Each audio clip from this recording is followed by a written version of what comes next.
बिस्मिल्लाहिर्रहमानिर्रहीम। Welcome to my YouTube channel. आखिरी दफ़ा जब मैंने अपना व्लॉग बनाया था तो उस दिन 7 फरवरी थी। 8 फरवरी को इलेक्शन होने वाले थे और इलेक्शन हो गए और अब इलेक्शन गुजरे हुए 5 दिन हो गए, 5वें दिन शुरू हो गया। और जैसा कि मैंने प्रिडिक्ट किया था कि इतने आराम से एक इंतकाल इक़्तिदार नहीं होगा, और वही हुआ है। और धांधली का आपको भी पता था, सबको पता था, लेकिन इस बदतमीज़ी से और इस बेशर्मी से धांधली की जाएगी जिसकी पहले कभी मिसाल नहीं मिलती, वही हुआ है। और 5 दिन गुजरने वाले हैं, लेकिन अभी तक कोई ऐसी सूरत हाल सामने नहीं आई है।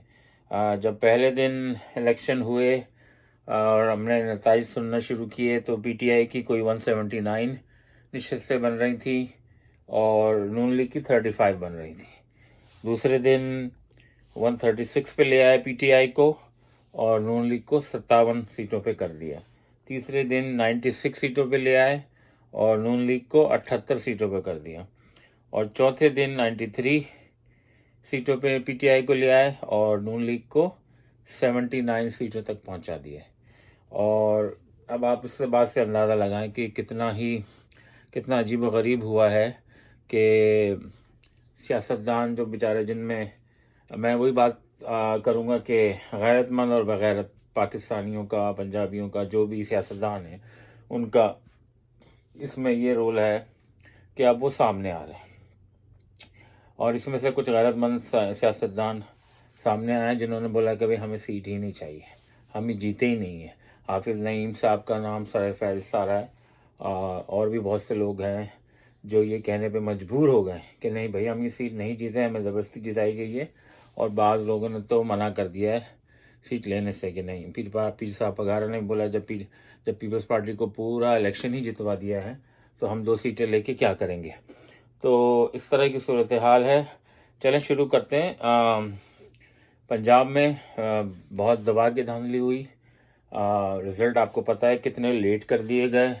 और आरओज़ ने जो फॉर्म 45, जो कि कभी हमने सुना भी नहीं था इतने इलेक्शन होने, फॉर्म 45 के बारे में पता चला कि वो फॉर्म होता है जो रिटर्निंग ऑफिसर साइन करके आप कैंडिडेट को दे देता है और बोल देता है कि आपको इतने वोट मिले हैं और आप जीत गए या हार गए, जो भी सिचुएशन होती है, और वो फिर उसके बाद उसको रिपोर्ट कर देता है। तो उसकी बेस पर तो तकरीबन 180 के करीब पीटीआई की नशिस्तें हैं, लेकिन अब वो ये देने को तैयार नहीं हैं। और इस वजह से उन्होंने उस दिन से देर करना शुरू करी है, क्योंकि जितनी धांधली कर सकते थे उसके बावजूद वोट कैचअप नहीं हो रहे। और यहाँ पे खराज तहसीन पेश करना चाहता हूँ मैं, क्योंकि मैंने भी रिक्वेस्ट की थी सारे पाकिस्तानी अवाम से कि आप निकलें, वोट डालें।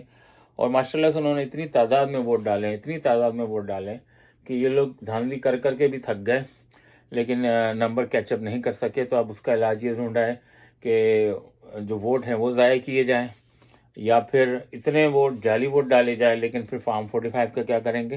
तो अभी बहुत सारी कॉम्प्लिकेशन है, कन्फ्यूजन है, जो कि मुकम्मल नहीं हो रही। तो पंजाब में तो ये हाल है कि नवाज, शहबाज, मरियम, हमजा, ये लोग कोई सीट जीतने के काबिल नहीं थे, कि इन्होंने आवाम को सिर्फ धोखों के और महंगाई के कुछ नहीं दिया था, और उनको कोई सीट मिलनी भी नहीं चाहिए थी। मुश्किल से वो उनकी जो बहुत ज़्यादा कहा जाए जहाँ जोर लगा है, वहाँ 15-20 से ज़्यादा सीटें नहीं निकलती, और उनको 79-80 पे पहुँचा दिया गया है। सिंध की तरफ आए तो सिंध तो पीपल्स पार्टी के समझे हवाले कर दिया गया है, और उनको लाख वोट से ऊपर पड़ा है। जरदारी को, शर्जील मेमन को, बुलावल को। अभी भाई किस खुशी में पड़ा है। पीपल्स पार्टी ने ऐसे कौन सी शहद और दूध की नदियाँ बहा दी हैं कि जहाँ पे लोग इनके मतवाले हो गए और दीवाने हो गए। वहाँ पे पीने का साफ़ पानी तक नहीं है।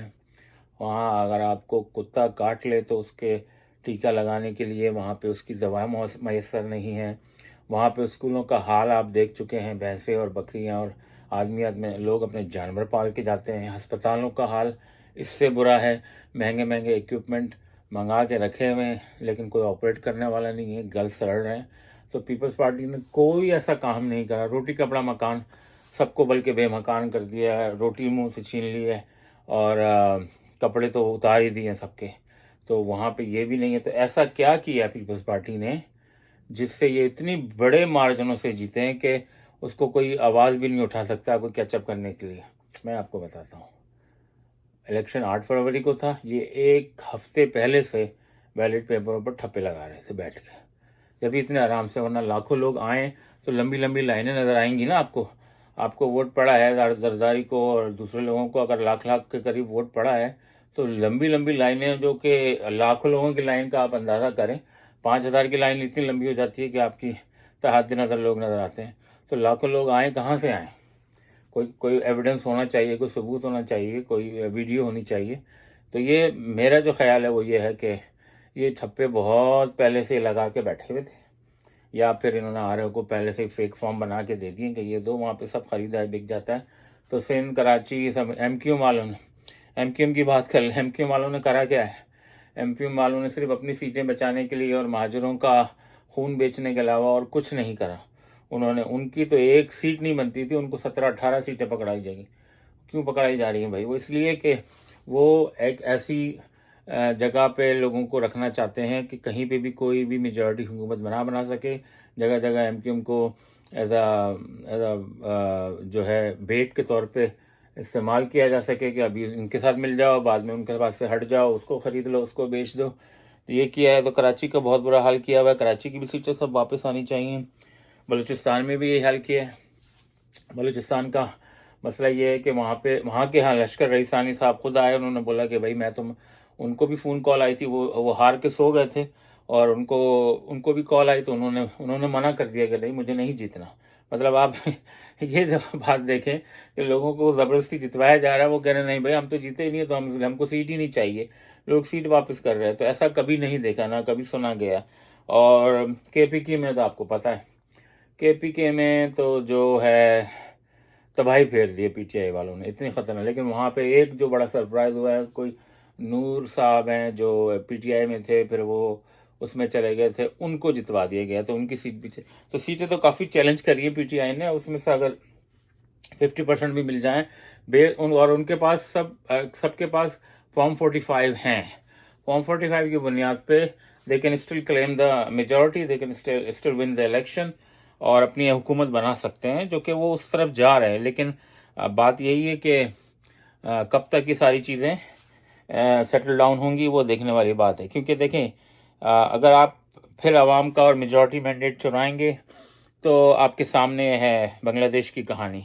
बांग्लादेश की कहानी, मुजीबुर रहमान की कहानी, यही हुआ था कि बांग्लादेशियों ने मुजीबुर रहमान को मेजॉरिटी मिली थी 180 सीटों की, 160 सीटों की सॉरी, और 81 जुल्फिकार अली भुट्टो को मिला था। उन्होंने मुल्क तोड़ दिया, लेकिन बांग्लादेश को और बांग्लादेश बोल रहा हूँ, मुजीबुर रहमान को एक्सेप्ट नहीं किया था।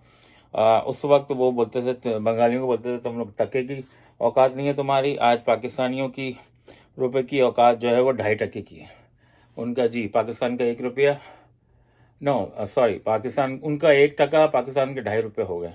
तो ये हमने तारीख से कुछ नहीं सीखा, तो ये रिजल्ट निकला है। और हाँ, ख़ास तौर पे ये वीलॉग में अम्मा रेहाना डार की नज़र करना चाहता हूँ।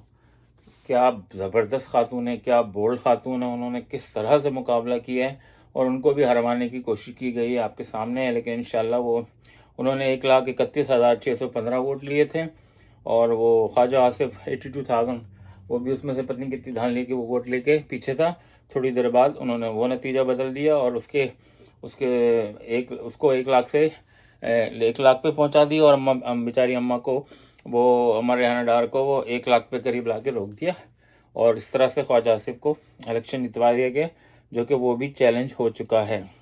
देखिए, जब मैंडेट चुराया जाएगा, ज़ाया किया जाएगा, तो फिर ये होगा, और धांधली के आलमी रिकॉर्ड काम हो गए।